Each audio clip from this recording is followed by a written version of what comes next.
So let's start with ENGIE and let's start with the why. So at ENGIE, basically the energy transition is in our DNA, our purpose, and that is written in our bylaws, is to accelerate the energy transition and to accelerate the route towards a carbon neutral economy. So moving on to the next slide, we are a big group, as you see on the slide. So we operate worldwide. We have operations in North America, in Latin America, in Europe, in the Middle East, and in Asia. Within ENGIE, we have 170,000 employees, so it's quite a big group, as I said, 60 billion revenues, and quite a wide range of activities. So if we move to the next slide, essentially we have clusters of activities. So without going into too many details, what you should remind is that ENGIE is a huge industrial group, very much focused on the energy business, with a strong focus on renewables on the one hand, so developing renewable capacities. So we talk, of course, about offshore wind production, we talk about onshore wind production, we talk about solar panels, but we talk as well about hydro generation. Okay. The second pillar of activities of the group is what we call infrastructure. So meaning everything which has to do with networks. Obviously, for historical reasons, we have a very strong position on networks activities in Europe with Gaz de France and the gas transport network in France. But more recently, we also acquired a significant network in Brazil, whose name is TAG, T-A-G. This is a very strong focus of the group, everything which has to do with infrastructure. So renewable and networks and infrastructures are really big for us. Next to that, we have an activity which is called client solution. So there we talk more about the decentralized infrastructure. So we have there the district cooling activities, the district heating activities. We also try to push forward everything which has to do with charging station for electrical vehicles. So this we believe it's going to be a significant business going forward. A fourth dimension in what we do is everything which has to do with our thermal activities. So mainly gas-fired power plants. Actually, we believe that gas is very important for the energy transition. So we have gas position in Europe, in Latin America, and in the Middle East mainly. So this is obviously a very important activity for us. And obviously, as you know, and that's the case in Belgium, we are a significant nuclear operator. We operate nuclear facilities in Belgium. So this is the group in a nutshell. So now, focusing on GEM, so GEM stands for Global Energy Management. So I do not want to overflow you with too many details about organization because this is not the purpose of the talk today. But within ENGIE, we have an energy management business unit to which I belong, and I am a member of the executive committee of that business unit. This is essentially the trading arm of the group. So this is a business unit with a global reach, meaning that we have activities pretty much everywhere where commodities traded. So by commodity, we mean power, gas, CO2, environmental products, LNG, biomass. We have worldwide activities, and to simplify a little bit the representation, our main trading centers are for the Americas, so both NORAM and LATAM. This is Houston. As far as Europe is concerned, we have two main trading centers. One is in Paris for everything which is related to our European gas activities, and one is Brussels for everything which has to do with European power activities. And by the way, we can be very proud of that. You know, at ENGIE to have a center in Brussels, capital of Europe, from where we do manage our pan-European power activities. So this is a very strong center of expertise for the Global Energy Management business unit. And regarding the Asian market, we have a very important platform which is located in Singapore. I think I am at the end of the first section, so I hand over to you, François. Okay, thank you, Vincent. So before Vincent I will talk on my side about energy transition to understand a bit more the context.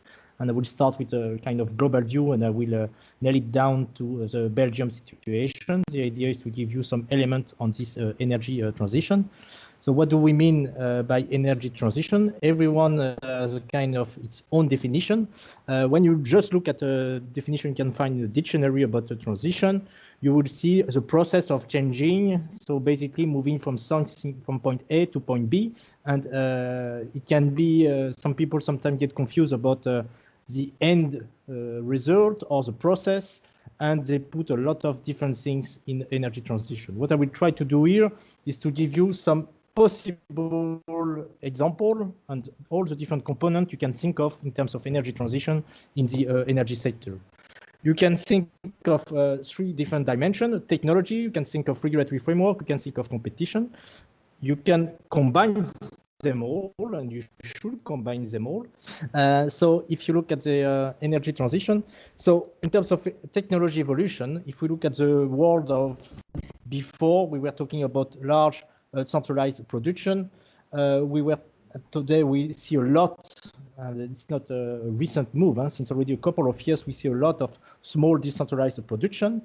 We are coming from a world where renewables were not very important. Belgium is a good example. If you look at the renewables in Belgium 20 years ago, you could hardly see them in the fuel mix.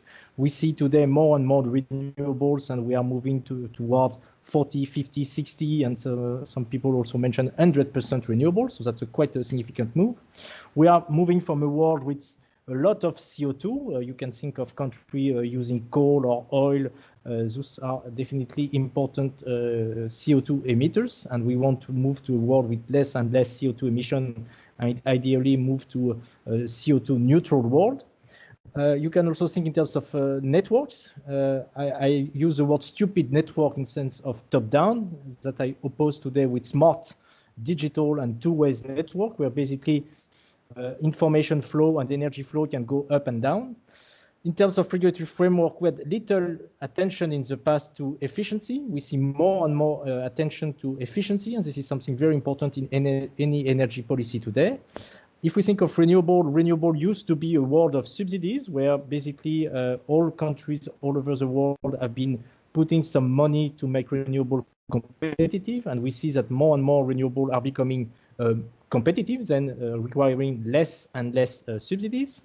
The concern for environment, I don't want to say it used to be not important. It has been important, but we see that it's becoming more and more important. So this concern for green, we see it almost everywhere. So not only about the policy makers and some people here and there, we see a majority of stakeholders looking at it very carefully.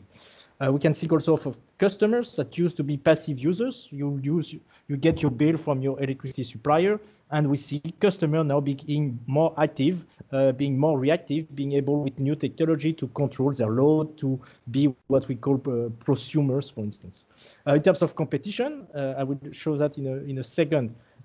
Before, let's say, 96 in Europe, we were in a world without competition, and it was mainly national. And since 96, we see a lot of new players and let's say global competition. And the competition is not only between utilities, but also with some of our customers are, let's say, customers, but they are also competitors sometimes, and they are also partners. So we see a global change in the competitive area.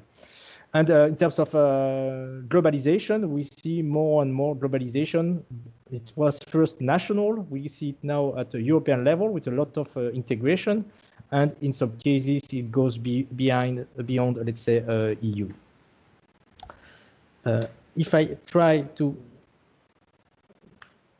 So when we talk about energy transition, sometimes people have different goal in mind, and they think only about CO2. And indeed, CO2 is a key element. So that's the triangle you see on the left here is really the basic of energy policy. You will find it in any textbook on energy policy all over the world in any countries. This triangle is a key, let's say, element for any policy makers. So the first dimension, and you can start with any of those, is sustainability. We try to limit CO2 emission. We try to care about the environment. This is, you can, I sometimes use a picture of Greta Thunberg and the end of the world. I mean, we want to take care of that. So that's something extremely important all over the world. Second element, which is very important, and as an economist, of course, I look at it very carefully, is competition or competitiveness or affordability. It's about money, it's about price, it's about what we call the end of the month. It's good that we have something clean, but if it costs 20 times more, that could be an issue. And we see in many places that people have difficulties to pay their energy bill at the end of the month. That's of course a concern.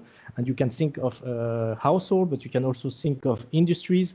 For some industry, electricity is up to 50% of their cost. So for those guys, it's very important to keep a very competitive price for energy. And last but not least, security of supply. This is something which is not so concrete for people in Europe nowadays. Today, we don't see any blackouts, and we haven't seen any major blackouts since years. Unfortunately, if you listen to the news, you know that today and since a few days, this is a very concrete and very sad, actually, issue in Texas, where they are facing a very significant cold wave. We are talking of millions of people without electricity. It's minus 17, minus 18 degrees. The light is not there anymore. They have no access to power. They cannot eat themselves. I mean, it's really sad because actually they already were reporting today that 20 people died. So that's a very, very serious issue. We are talking of a major crisis in the US, in Texas. And that's something, of course, which is an important concern for policymakers to keep the balance between those three dimensions. In the years to come, and Belgium is one example, but you see it all over in Europe, there is a real concern about a lot of capacities that will be removed from the system in Europe and actually all over the world. On top of that, you can think of other elements such as space, which is an important dimension in the sense that Belgium is not an island, or the EU is not an island. So when you do your political decision, you have to think of what other people do and take care of it. You can think of time. That's something extremely important in the energy field. I mean, 2030 may look like a long horizon for many of you, but actually in the energy area, it's tomorrow. I mean, investments that you will make today will be around for 20, 30 years. And if you want to move significantly by 2030, you have to start right now. And finally, last but not least, people. This is something which has been quite underestimated in many places, and it's really an issue today in many places. The US, you have difficulties to build wind farm because people don't like them. You have difficulties to buy coal, to build gas, to buy nuclear power plant. We have difficulties to build networks because people are not happy having them in their backyards, which is understandable, but it's a quite important collective issue for the energy industry. If I want to talk about the future, let's first talk about the past. We had actually a bit more than 30 years of transition to some extent. As I mentioned, we had a phase of monopoly. So if you look at the electricity, but also the gas industry, it used to be organized as a monopoly at national level or at regional level, where you are basically one single company doing everything. 96 was for Europe the start of the liberalization process with the famous 96 directive, which was a 10-page directive about creating market and integrating those markets in Europe. In 2003, we continued with the market opening even further, let's say, the market to any type of customer, not only large customer at wholesale level, but also at retail level. Then in 2005, we started to consider CO2 in Europe. That was the start of the EU ETS and the CO2 pricing. 2009, we had first very important directive on renewables. So we wanted to push renewable into the system. And we had, and again, I'm making 30 years of EU directive in one slide and in 2 minutes. So of course, I'm just selecting a couple of them. We had the clean energy package. I mean, that's a bit of the Godzilla of regulation. That's a monster. I like to make the comparison between the 10-page first directive and the clean energy package, which is about 4,000 pages. That's a monster, which is a combination and trying to reconcile all those directives to make them work. Recently, you have all heard about the European Green Deal that try to accelerate the ambition and define a couple of elements to go further in the future. And it's also a key element for the recovery package following the COVID crisis. Just to mention liberalization, and Vincent will come back to that with some activities. You have to think of, if you try to look at it in a very simple manner, you can think of generation of electricity. So that's power plant, historically big coal, gas, nuclear power plant, going through network. And network, you have big cable, small cable, depending on the voltage and the customer behind it. What we did with liberalization was to open to competition generation. So you can have different companies producing electricity. You can have different companies, and that will be the presentation of Vincent will focus on this, doing trading and portfolio management, managing the risk on the market and putting those assets into the market. You have sales activity, so that's really the activity facing customer, and they can be small customer or big ones. And those ones are regulated, so they remain a monopoly, and these ones are under competition. And on top of this liberalization, as I mentioned, you have to add CO2 constraints, ambition for renewable, and concern for security of supply. If we try to look at the system today, so that was actually data of last year's. If we look at the CO2 dimension, trying a bit to zoom on this element, you see that you have very different situation today. I don't know if there are any Polish people in the room, nothing personal about Poland, but you see that if you look at those countries, here I have a selection of a couple of European countries. Poland is the worst from a CO2 perspective. You see that the CO2 emission per kilowatt hour produced is extremely high. Of course, it's a smaller country than France and Germany, so the total electricity production is a bit smaller. But you see that because Poland is relying mainly on coal, the CO2 emission on a yearly basis are around 780 grams per kilowatt hour produced. The best students in Europe are Sweden and Norway, and in the case of Norway, it's very straightforward. They have only hydro and a bit of additional renewables. For Sweden, also a lot of hydro and a bit of nuclear. You see interesting example with France, with the nuclear fleet, which is there. So you see a lot of difference between production. It's slightly above Norway and Sweden because still on some occasions they need to run a bit of gas plant and in some cases some coal plant. Interestingly, you see Germany, and that's very simple. When you have a lot of wind and PV, you see that Germany has quite a low CO2 footprint. When renewables are not there, the CO2 footprint is a bit closer to Poland. So you see a large area. And you see Belgium here. So Belgium is a bit between France and Germany with a mix of, let's say, 50% nuclear and the rest being gas and renewables. And you see a country in the between, such as Italy, the UK, and so on. So you see the situation today. Obviously, the idea for all countries is to move downward in terms of CO2 emission. And for that, they are free to use any type of low CO2 option from hydro, from nuclear, wind, PV, offshore, and so on. When we look at the future, so that was a bit about the past situation today and the future, I can show you those two scary graphs. On the left-hand side, you see global primary energy consumption, so at world level. And that's a bit scary because you can think of it and say, look, since actually 200 years, we have been increasing dramatically our consumption from traditional biomass, coal, oil, and gas. And you see that when you look at this global picture, solar and nuclear that we talk a lot about in Belgium or wind are hardly visible. The world today in terms of energy is mainly coal, oil, and gas. Those new technologies such as wind and nuclear, looking at it from a 200 years perspective, are pretty small. And globally, we are increasing our energy consumption.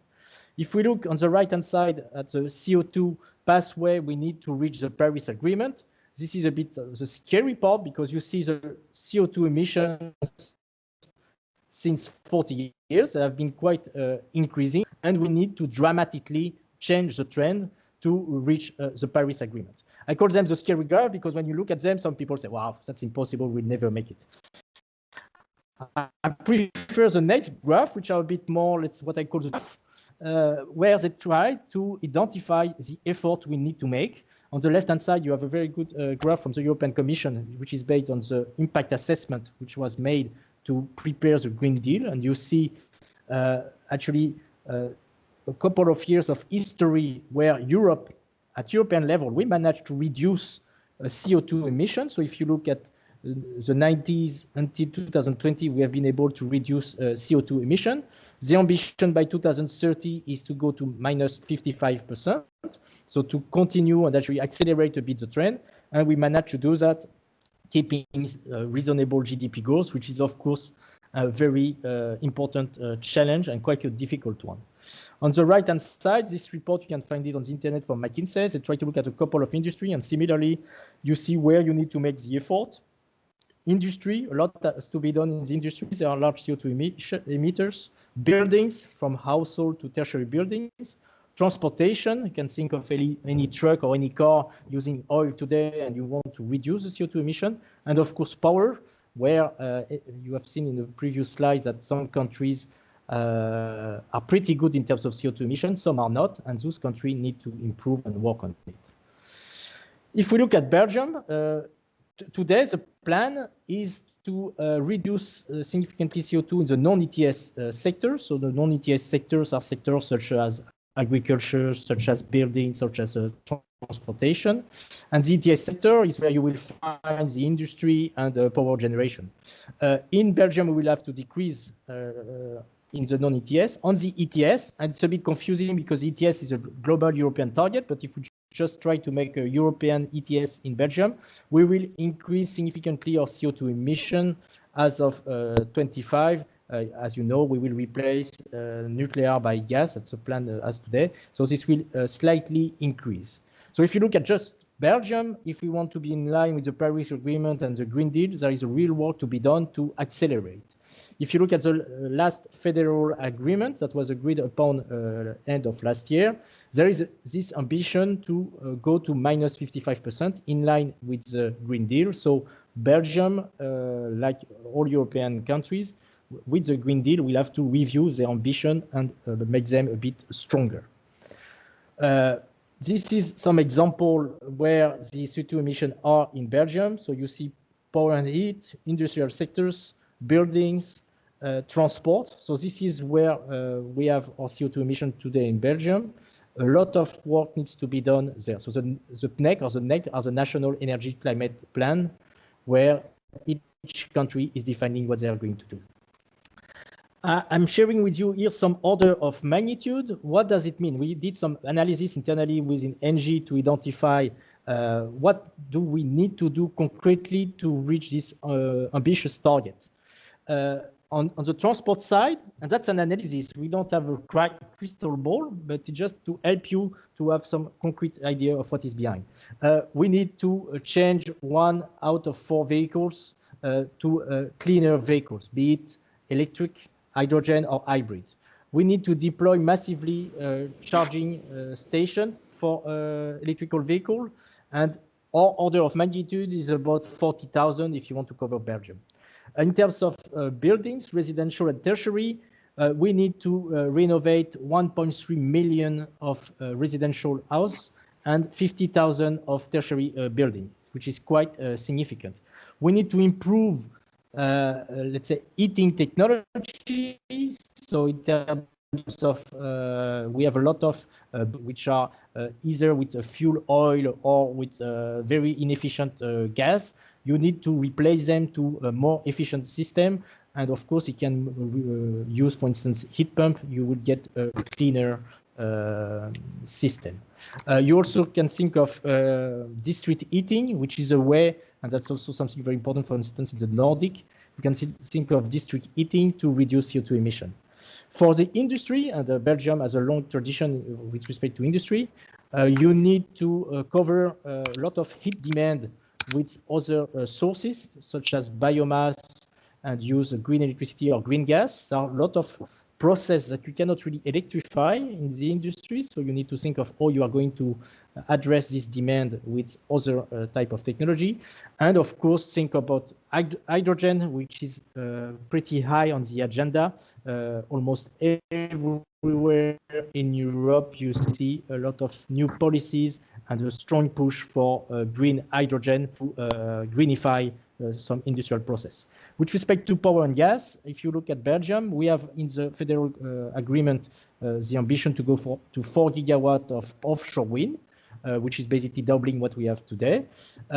Strong ambition in terms of onshore wind, which is also quite a challenge because, as you know, Belgium is quite a tiny country, so you have to find the space to put it. And we have to move to 11 gigawatts of solar, which is more than doubling in 10 years.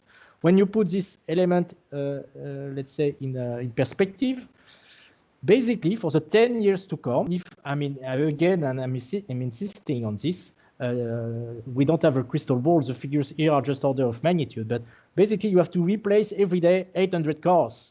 You have to install 11 public charging stations. You have to renovate 360 houses. You have to install 6,000 solar panels, so on and so forth. So there is quite a lot to do. And it's not only about putting renewable, it's about changing, let's say, the overall economy and all sectors. This being said, I just want to conclude this short introduction. I must say, with Vincent, we started our career 20 years ago at the beginning of the liberalization. With these 20 years, we have seen a lot of things in terms of CO2, renewable, decarbonization. I must say, those developments have been quite exciting. And I must say, I'm also expecting the 30 years to come to be quite challenging and exciting. There is a lot to do. Regardless of where you work, I think it's almost impossible not to be confronted with renewables, with CO2, with decarbonization. If you work in the car industry, if you work in a tertiary building, wherever you work, you will be faced with this issue. So that will be something very important. It's not only in Europe, it's worldwide, because the issue is definitely worldwide. So this being said, if you are interested in this type of topic, you are welcome to join the party and have fun with us. So after this very compelling speech on the energy transition, let's deep dive on markets, and I'm gonna speak specifically about the role of global energy management. So we are in the business of trading, so not trading pineapple, but trading commodities. So if we look at our key missions, we have 3 key missions at Global Energy Management. One is to optimize the value of the group assets. Second is to manage the market risks of the different activities of the ENGIE group. And next to that, we also have our own commercial franchise, because we are, as a trading house, as an energy management and trading entity, we not only serve the assets and retailers of ENGIE, but we also have commercial activities with third parties. So if we now talk a little bit more concretely about the activities that we do, that's the right-hand side of that slide. We have 4 types of activities, and these activities, basically we run them in all the markets where we do operate. So if you remember the map that I showed you in the introduction, and I was explaining you that we have activities basically in any jurisdiction where we have significant markets, we have those activities. So the first one is supply. So, large consumers, so the BSFs, the Umicore, so the customers that we traditionally call the giants, because they consume a large amount of gas and electricity. So these customers are direct customers of the trading entity. So as a trading organization, we supply gas and electricity to customers. And to make things a little bit concrete, so let's take a gas-fired power plant. You need someone to decide when it makes economic sense to produce electricity based on gas, and so you need people to optimize that. The same goes with gas storages. So if imagine a gas storage, so this is a facility where you store gas when gas is cheap and when you withdraw gas when gas is expensive. So you need someone to optimize that. So to optimize the energy infrastructure in commodity markets. So this is what we do, and that's what we call the asset management services. Tomorrow, we also hope to develop these activities for electrolyzers, for instance. So when talking about commodities, obviously it points to gas and power, tomorrow hydrogen. A third cluster of activities is everything which has to do with risk management services and market access services. So typically there you find activities whereby we would guarantee some cash flows to some asset developers. So imagine that you would like to develop a wind farm, and to do so you need to raise money. So you need to attract lenders, and for that you need to have a business plan and to have some security on the future cash flows. So basically, we can propose you some products that help you reduce the volatility of your future cash flow. That's what we call the risk management services. And the last part of the last cluster of services, if I can call them like that, is everything which is related to energy transition services. And in there, you find activities such as corporate PPAs, demand side management, guarantees of origins, weather derivatives. So all that are activities that we do perform. If we move to the next slide. So if I echo to the value chain that François explained, so going from production to the end customers.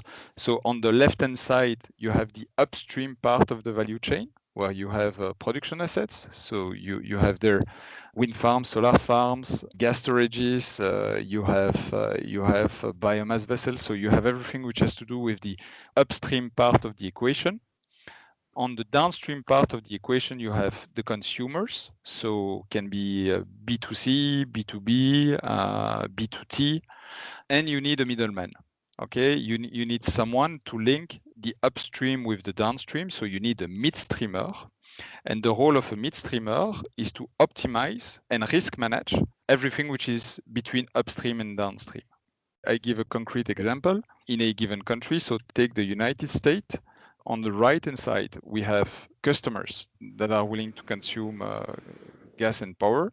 And on the left-hand side, we have some gas-fired power plants and some wind turbines. Okay, so the role of global energy management in there is to make sure that the balance between the upstream and the downstream is guaranteed at all time for our portfolio. So meaning that we fulfill the commitment taken towards the end customers. So in the case I was explaining, so the commitment is we are selling gas and electricity, so that those commitments are fulfilled in an optimal manner.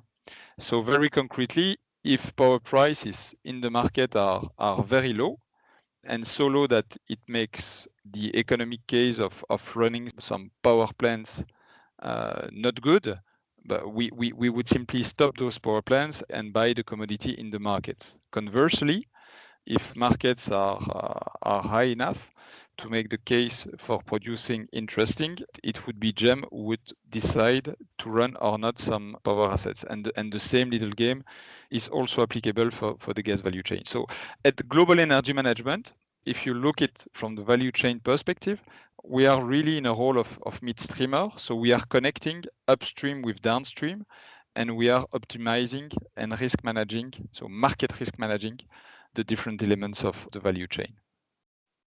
So now a few words on and focusing on Europe now. Basically, if you look at Europe as a whole, Europe disposes of 900 gigawatts, so 900,000 megawatts of installed capacities. So 28 countries, so this is a huge system. And sometimes people talk erroneously about a Belgian market. So Belgium is simply part of Europe as a whole, and looking at Belgium as in isolation makes little sense. So to the point of François, when considering energy policy element, it's very important to put Belgium in a European context. And from an operational perspective, so on the trading floor, on a day-to-day basis, our optimizers and our traders, they do manage our European portfolio in the European markets. So that is quite important. I'm going to be very quick on that. So market price, I think that you are familiar with that. So this is like in any markets, the price for a given good is defined at the intersection of the demand and supply curve. So it works like that on the electricity and gas markets. So you have people who are ready to sell the commodity at a certain price. So that makes up the supply curve. And you have certain players who are ready to buy that at a given price. And so the higher the price, the lower quantity on the demand side, and conversely, the higher the price, the higher the quantity on the supply side. And the market price is defined by the intersection of that supply curve and that demand curve, so which is represented by the dotted blue line on the chart. So now zooming in on power, because gas is a little bit different. So gas and power are of course two very different animals. Power is moving at the speed of light, and gas is moving at the speed of a motorcycle. And power is very difficult to store as a commodity, and power needs to be balanced at all time. If you have too little supply, then you have immediately a drop in the frequency, and that's not good. And you risk a system imbalance that can lead to a brownout, like what we are currently witnessing in Texas, or even worse, a blackout, like the one that the last blackout that we had was in 82, if I'm not mistaken, in Belgium, so quite some decades ago. Conversely, if there is too much supply, then you will have frequency increase, and to a certain level that it can equally create some problems on the system. So essentially, market players need to keep the balance between supply and demand for their portfolio. And this is what we do in all the different market zones where we do operate. It's very important to make the distinction between market players like ENGIE and transmission systems operators like Elia in Belgium, or like RT in France, or National Grid in the UK. In the US, people speak more about ISOs, so independent system operators. So it's the role of the TSOs/ISOs to make sure that at a country level or at a zone level, the equilibrium between supply and demand is guaranteed. Okay, so ENGIE, we have a responsibility to make sure that our portfolio is balanced in the various zones in which we do operate. So I gave you the example of the US a few minutes ago. Our role is to make sure that the commitment that we took with some clients, so selling them gas and electricity, that we can put in front of these commitments sufficient gas or electricity, either that we produce ourselves, that we purchase on markets. Okay, so for us, markets are obviously very, very important. And looking a little bit in the different markets, because when it comes to power, one should really talk about markets. So I'm going to go quickly through that because it can become technically quite complex. First, it's important to make the difference between forward markets, that blue part, and spot markets, which is the union of the intraday markets. Okay, so an example of a forward trade. So right now, I can buy some power for delivery March. So that is basically a forward trade. This is a trade that I would be doing now for a delivery in the future. Okay. You also have spot markets. So when you talk spot markets in Europe, you refer to day-ahead and intraday markets.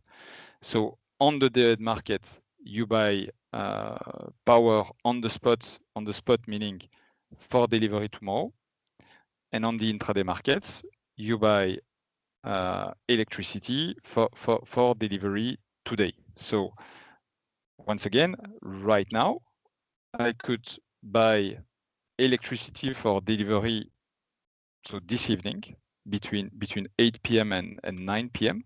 For this, I would go on the intraday market. I could buy electricity for delivery tomorrow. That would be the day-ahead market. And I could buy as well, or sell, electricity for a forward delivery next month, next season, next year. And that would be a forward trade.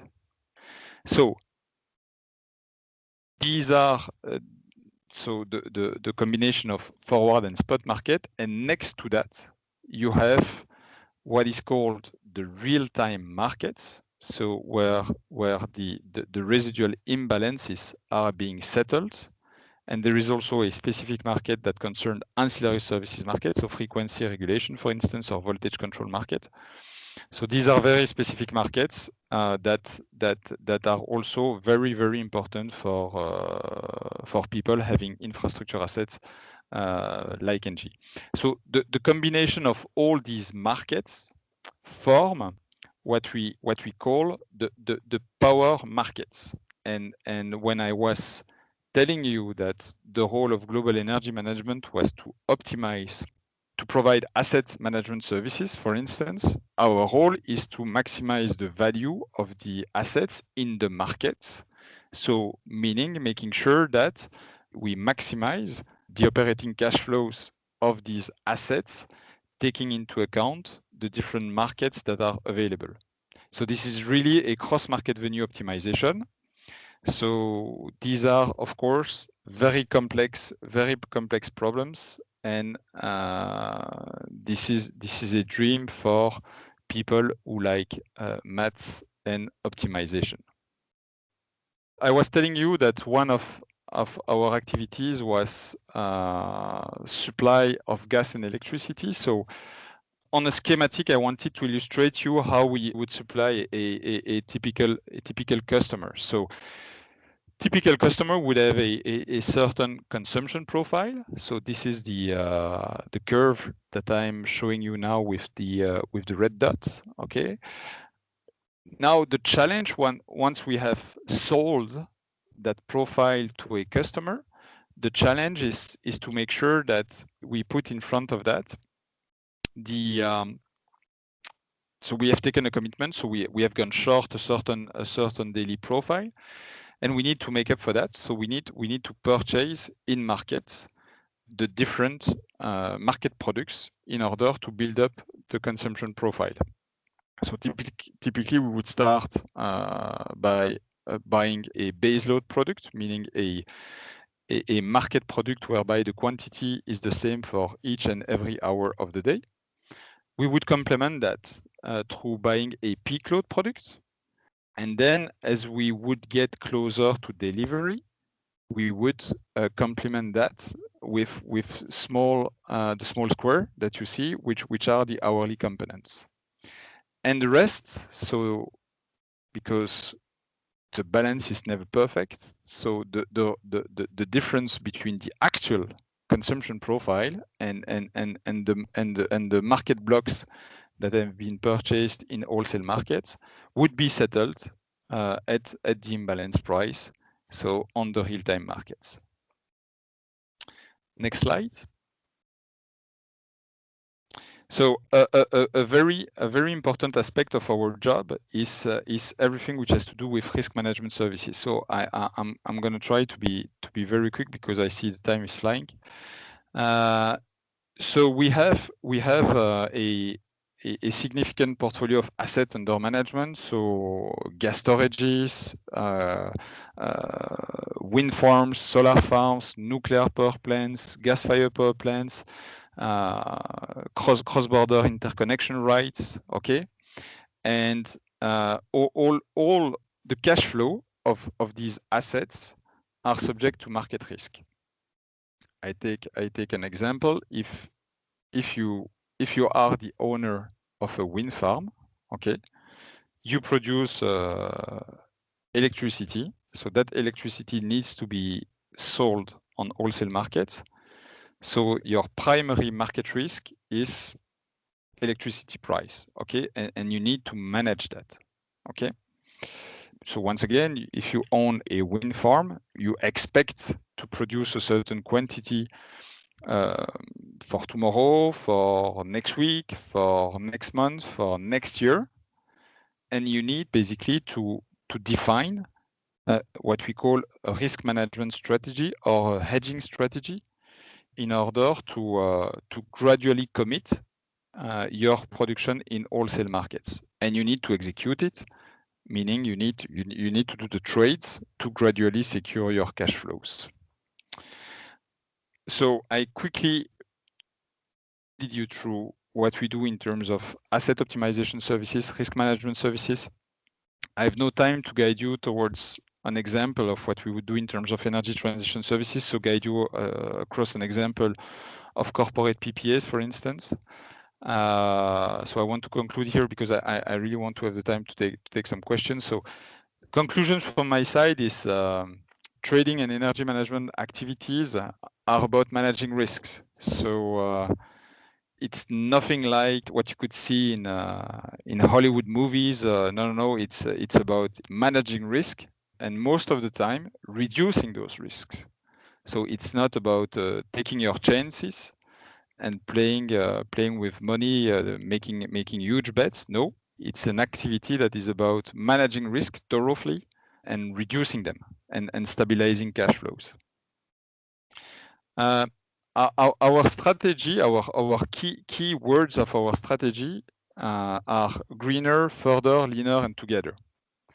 And this will be at Global Energy Management. This will be obsessing us going forward. So greener, the world, the energy world is going green, and this is absolutely great. And the challenges at hand are huge, and we want to be a leading midstreamer on the green value chain.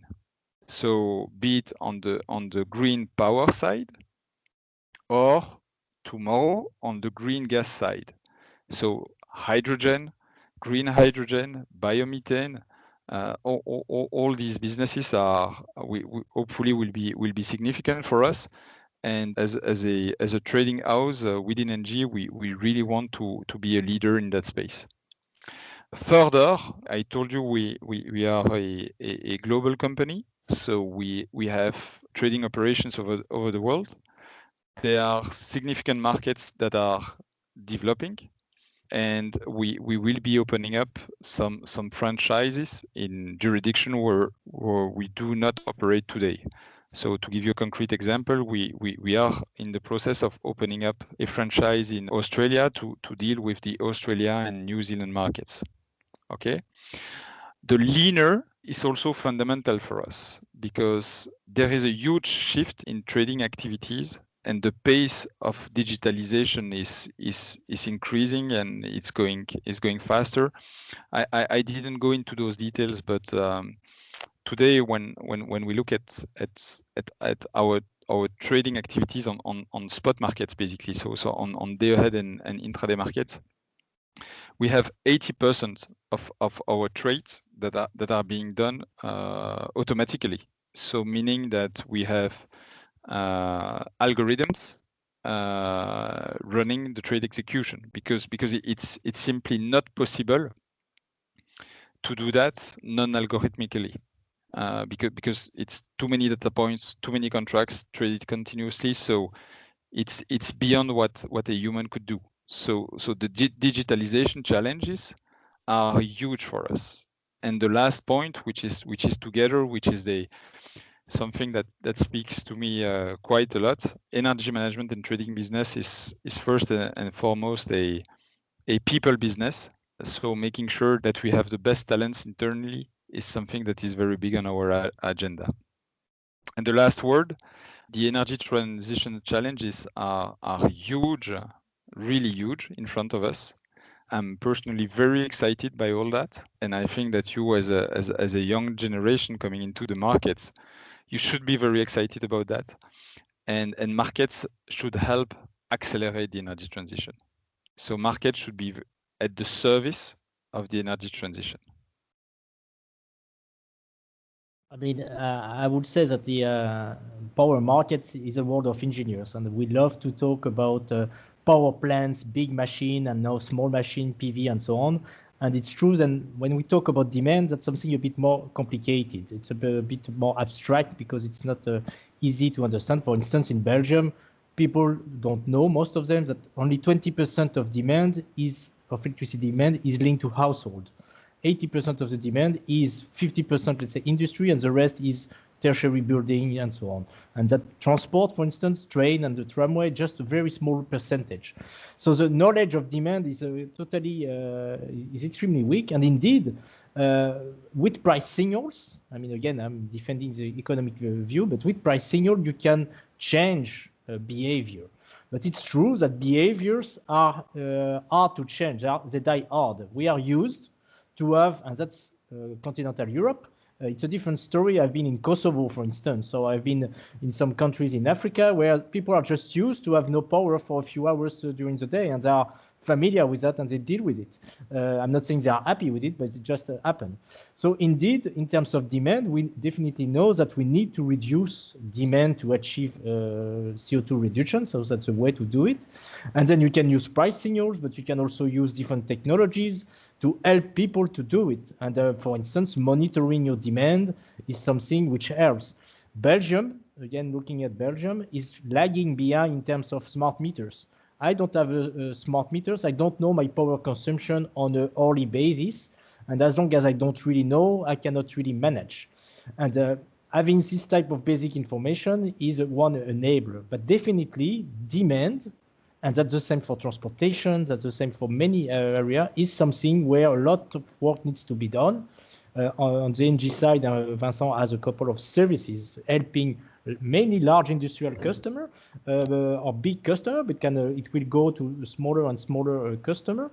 We can definitely offer more services, and for instance, technology is helping in doing that.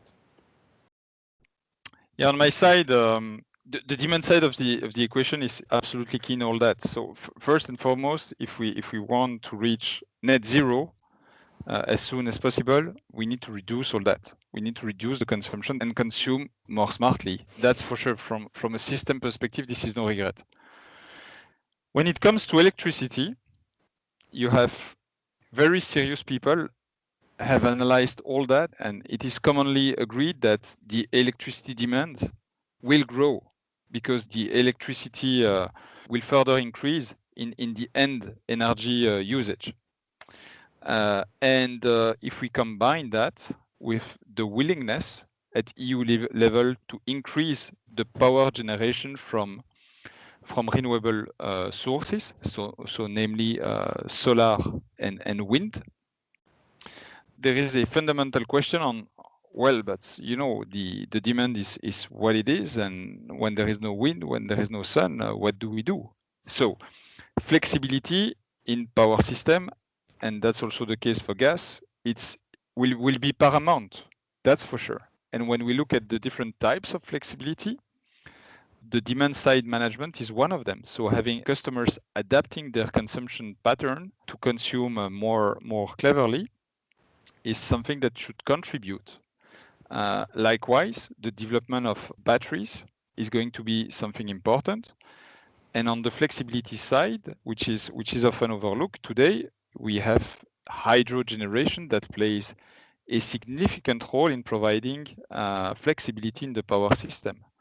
And specifically in Belgium, we have the pump storage power plant in Co that is a fantastic tool to provide flexibility. And now if we fast forward a little bit, there is also great hope that hydrogen will play an important role in providing flexibility on the power side. And there is a lot of hopes in what is being called cross-sectorial optimization. So combining the optimization of both heat and electricity system. But for that, for hydrogen to contribute, there is a long way to go on because essentially we need to boost the production of hydrogen. We need to make sure that there is a a proper regulation in place to allow market parties to exchange the commodity and to transport it from production points to demand points. So to your question, is there a way to make all that system a little bit less uncertain? I'm afraid not so much. I would rather say we want to go to net zero. So boosting renewable production is definitely something that is a must do. And ENGIE is contributing to that significantly. So building offshore wind, tapping into solar resources, that is, of course, things that we should do. We should work big time on the demand side, reducing it in absolute terms, and working a lot on making sure that we have the flexibility in the system in order to take the most of the renewable resources. And in that, all types of flexibility have a role to play. Demand side management, hydro, batteries, thermal generation as well, and to some extent, and that is limited, but nevertheless, it still provides some significant flexibility. If you look at France, for instance, some nuclear power plants are flexible and are capable of modulating today. So flexibility is paramount, for sure. That's clearly one European tool to invest significantly, and part of the money that is being put on the table will be used for accelerating the transition. So I always like to look at the things with half empty, half full view. On the half empty part, people say, yeah, look, this is nice, but it's not sufficient. When you look at it, still we are talking about billions, but what is needed in the years to come is hundreds of billions. So that's definitely a start, but that's not sufficient. On the half full, very clearly, and there is a clear willingness at EU level following the COVID crisis to finance and to put money on the table to accelerate the transition, to accelerate on different area. We talk about hydrogen, that's a key element. We talk about renewables, especially wind offshore, which is perceived as a very strong resource for Europe. We talk about renovation and efficiency. That's actually the first one you find in the most of the EU plan. The renovation wave. We have in Europe terrible buildings, very inefficient. Belgium is one of them, where basically we have a lot of houses which are 50 years old, 100 years old. I mean, I live in Brussels. My house is almost 100 years old. You see the same in Paris or in Rome. I mean, those old buildings definitely need to be strongly renovated, and the European money, and you have to complement this with national money and private money, will help to accelerate on those different dimensions. And I can think of renewable hydrogen renovation, but you also have circular economy, which is also one element you can think of. And the other element, I talk about the Godzilla. I mean, the clean energy package is clearly a Godzilla. The recovery plan and the overall system is also quite large. And the Green Deal in itself, which is the key element in the recovery, is a huge plan. But I mean, clearly there is a lot to do, and it's a good step in the right direction. But maybe I will complement that. Of course, Vincent is working with this asset on a daily basis. But today, if you look at the fuel mix in Belgium, and again, it depends on a year-to-year basis. But last year, we had, I think, something like 40% of power consumption. I'm sure we can find the exact figures, and it's available on the ELIA website. But around 40% of electricity consumed in Belgium was from nuclear, 20% was from renewable, and the rest from gas. So that gives you an order of magnitude. And when nuclear is fully available, you move to 50%. Of course, we are developing more renewable last year, so the renewable have been extremely high last year because a new asset have been put into the system. And on top of that, you have the COVID impact, where total demand has been decreasing compared to what we used to have. So definitely nuclear, gas and renewable are, let's say, the key element in the fuel mix in Belgium. In the years to come, as you know, we had a decision in 2003 to close a nuclear power plant. It will start from next year. So in 22, we will close our first unit. And according to the federal government agreement, in 25, there will be no nuclear anymore in Belgium. And so that's, let's say, what is in the agreement. There is still in the agreement at federal level let's say, a meeting point, which is planned, let's say, in November, to see what we will do with respect to 2 nuclear power plants. And this is linked to a very political and important file in Belgium, which is the CRM, the Capacity Remuneration Mechanism, which is put in place to ensure security of supply. And in this CRM, if you remember my triangle, the idea is really to ensure security of supply. When you lose 40 to 50% of capacity, you need to replace it by something, and you put in place such a mechanism to replace it with different technologies that can provide electricity. So it can be, of course, people think of gas, it can be some renewables, it can be interconnection. You can think of a lot of things to do that, and this mechanism is here to make it feasible and possible.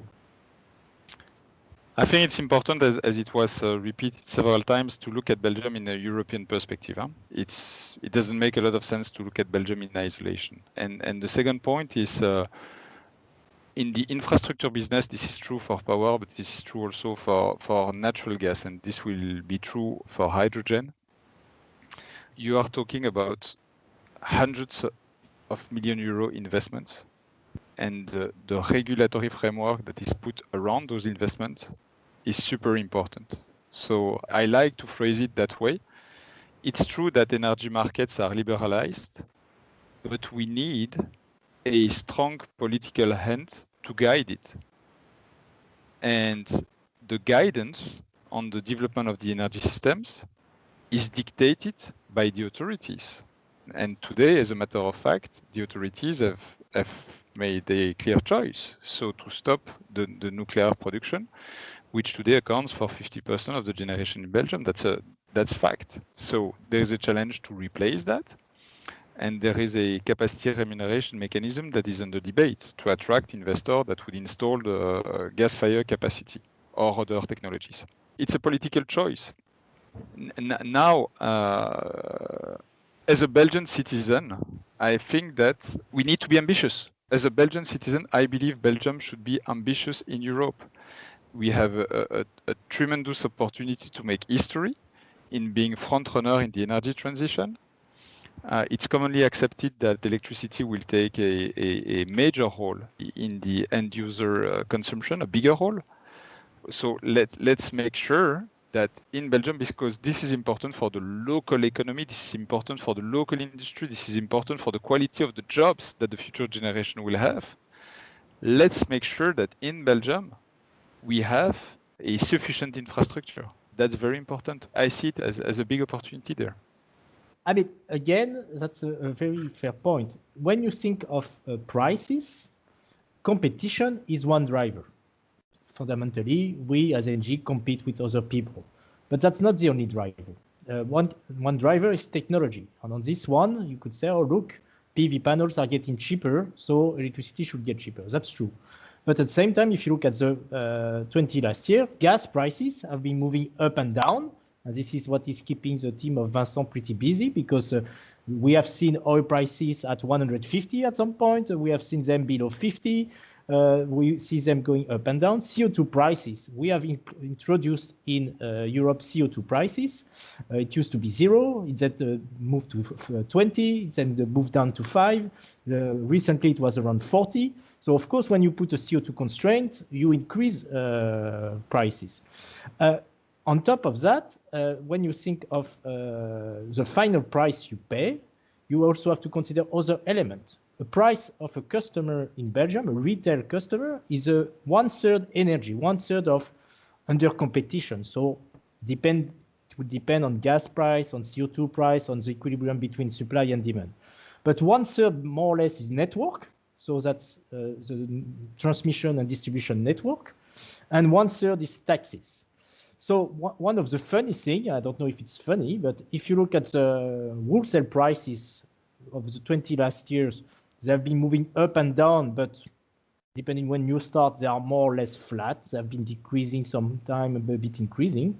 But let's say the overall bill, and for transmission and distribution, I will not blame transmission and distribution operators. They are regulated activity, but they need to invest. I mean, when you build a new pipe, when you improve the infrastructure to accommodate, for instance, renewables, this has a price, this has a cost, and you find it in your bill. And then in many countries, if you look at Germany, Denmark, which are the two most expensive countries for retail customers, they have a lot of taxes to subsidize renewables. So indeed, it has been quite costly in the last years. And if you look on the generation side, actually, that was, I remember, a discussion at the highest level in France where power producers were complaining because wholesale prices were going down. We were closing plants. We were losing money. And if you look at the stock value of utilities, you will see that it has not been tremendous in the last 10 years. So our power assets have been not such a very nice investment. And at the same time, consumers are complaining because prices have been increasing. So my main message here is really that competition is one driver, but that's not the only one. And when you put on top all the political constraints, let's say put renewable, put CO2, all of this, which makes sense, it has an impact on the competitiveness.